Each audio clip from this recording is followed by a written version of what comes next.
खेसारी लाल यादव जो खुद को अनपढ़ कहते हैं और पढ़े लिखों के लिए आवाज उठा रहे हैं। हमारे लिए खेसारी लाल यादव अनपढ़ नहीं है, हमारे लिए वह बौद्धिक स्तर के उच्चतम पैदान पर है जो गलत के खिलाफ आवाज उठा रहे हैं। पार्टी के लोग तो हो जाते हैं लेकिन इस देश और इस राज्य का नहीं होते हैं। प्रशांत किशोर का मैं प्रशंसा करने उनका पक्ष लेने नहीं आया हूं। कौन नहीं जानता है कि दरोगा की सीट कितना बिकता है, कौन नहीं जानता कि सिपाही की सीट कितना में बिकता है, कौन नहीं जानता है कि कोर्ट में चपरासी का सीट कितना में तय होता है। क्या जरूरी है ठंड में, अभी ठंड में आप कंबल से नहीं निकल सकते। वह प्रशांत किशोर ठंड में सुकून रहा है छात्रों के लिए, ठीक है, अपनी राजनीति के लिए ही।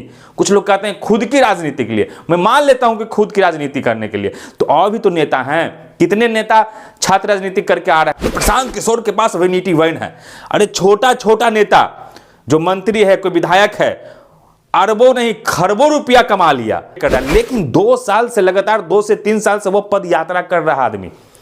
अरे उसके पास इतना पहुंच है, इतना तागड़ा लॉबी बना चुका है कि वह किसी भी पार्टी में जा सकता है और मंत्री बन सकता है, किसी भी पार्टी में। आज मैं खेसारी लाल यादव का प्रशंसा करने आया हूं। आप लोग सोच रहे होंगे अचानक हमारा हृदय परिवर्तन कैसे हो गया, तो इसके लिए आपको खेसारी लाल यादव के फेसबुक बाल पर चढ़ना होगा। देखिए आज उन्होंने क्या लिखा है, छात्रों के समर्थन में क्या लिखा है और छात्रों के माता पिता के लिए क्या लिखा है और कैसे वह समर्थन किए हैं, कैसे खुलकर समर्थन किया है और वह क्या लिखे हैं, यह बहुत ही इंपॉर्टेंट है। जब आप एक स्टार हो जाते हैं, जब आपके लोग फॉलोअर हो जाते हैं और आप लोकप्रिय हो जाते हैं, तब आपका कर्तव्य सिर्फ अपना रोजी रोटी सेकना नहीं होता, सिर्फ खुद को आगे बढ़ाना नहीं होता, बल्कि अगर समाज को जरूरत पड़े तो उसमें खड़ा होना भी होता है। ये आपका जो है सोशल ड्यूटी है। तो देखिए क्या लिखे हैं वो, न जात का हूं न पात का हूं, मैं बिहार के हमारे उज्जवल भविष्य के साथ हूं। आप जहां खोजिएगा वहां आपको खेसारी आपकी आवाज बनकर खड़ा मिलेगा। मैं ना नौकरी दे सकता हूं ना मैं घर में अनाज पहुंचा सकता हूं, लेकिन मैं अपने क्षमता अनुसार हर उस मां और अपने भाइयों का आवाज जरूर बन सकता हूं। वे आगे लिखते हैं, जब हम दूसरे राज्यों में होते हैं तो हम बिहारी होते हैं, लेकिन जब अपने घर बिहार में आते हैं तो जात पात की दीवारें हमें अलग अलग कर देती है। इसका राजनीतिकरण होने से बचिए और बचाइए। बात बिहार के आने वाले कल की है। मैं एक अनपढ़ होकर जाग गया, पर मेरा सवाल उन सबों से है जो पढ़े लिखे हैं, वो कब जागेंगे। अब वक्त आ गया है कि हम सब मिलकर बिहार को उन्नति की ओर ले जाएं। सैल्यूट। खेसारी लाल यादव जो खुद को अनपढ़ कहते हैं और पढ़े लिखों के लिए आवाज उठा रहे हैं। देखिए समाज में बहुत पढ़ा लिखा हुआ है, बहुत पैसे वाले लोग हैं जो नर्सरी से लेकर के ग्रेजुएशन तक, एमए तक, डबल एमए तक, एलएलबी तक जो पढ़ाया जाता है कि अन्याय के खिलाफ लड़ना चाहिए, लेकिन वह अपना कर्तव्य भूल जाते हैं। लेकिन एक अनपढ़ व्यक्ति जो खुद को अनपढ़ बोल रहा है, हालांकि हमारे लिए खेसारी लाल यादव अनपढ़ नहीं है, हमारे लिए वह बौद्धिक स्तर के उच्चतम पैदान पर है जो गलत के खिलाफ आवाज उठा रहे हैं।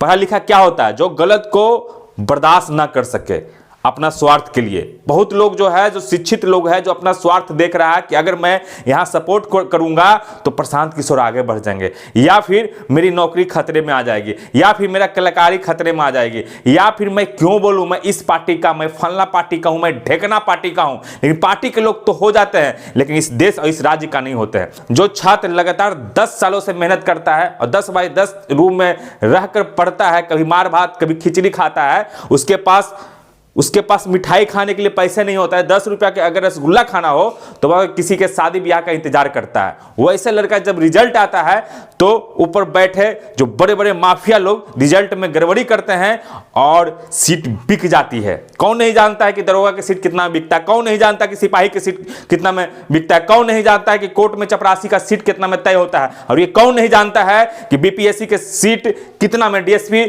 1 करोड़ में बनता है कि 2 करोड़ में बनता है, कौन नहीं जानता है। सभी लोग A to Z चपरासी से लेकर मुख्यमंत्री तक जानते हैं, लेकिन किसी को बोलने का हिम्मत नहीं होता। अब आइए प्रशांत किशोर पर आते हैं। सभी लोग, आज हम सुन रहे थे एक बहुत बड़े विपक्षी नेता तेजस्वी यादव का बयान। कल हम देख रहे थे टीवी पर, शायद वह टीवी एबीपी न्यूज है, उस पर एक बहुत पुराने बड़े पत्रकार जो है प्रशांत किशोर के खिलाफ बोल रहे हैं। देखिए प्रशांत किशोर क्या है, अगर उनके पास वेनिटी वैन का चर्चा हो रहा है कि प्रशांत किशोर के पास वेनिटी वैन है।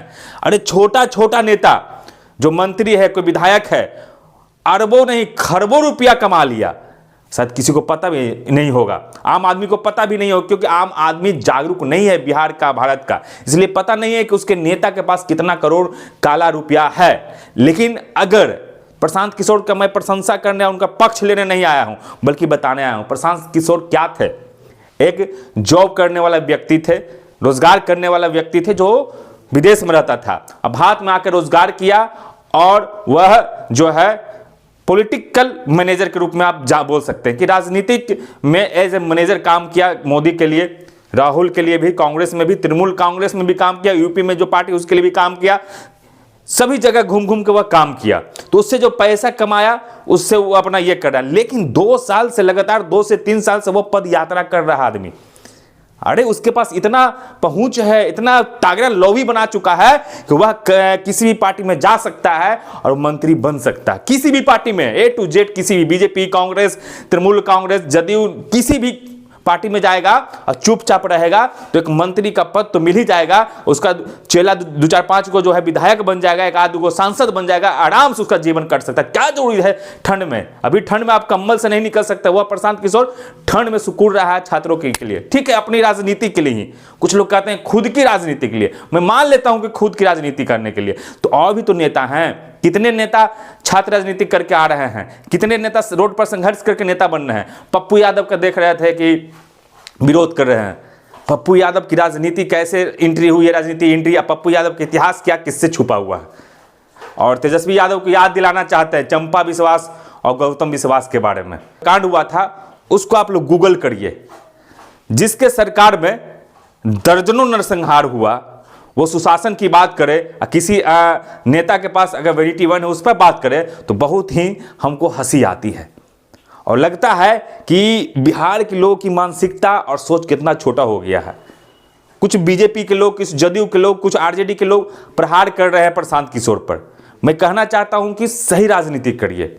राजनीति क्या होता है कि अगर आपके जो नीचे लोग हैं, जो आपके फॉलोअर है, उसका तकलीफ जो है आपको उठाना ही राजनीति होता है मेरे अनुसार।